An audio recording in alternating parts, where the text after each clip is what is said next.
Turistang gala. Lain kay Kapo. Thank you. Panauga ko ba? Wala, di na ka naog.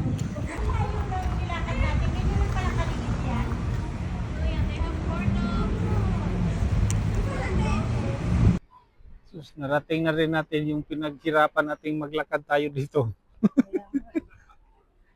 Bawat ganito lahat ng church nila dito, no? So ito yung church na pinupuntahan namin pero hindi ko alam kung Catholic to anong klaseng church to. Napakaganda kasi tingnan sa malayo eh.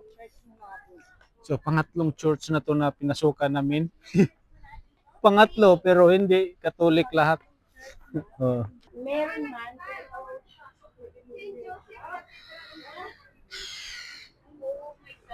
Kuma, naglakan na. Malayo nun.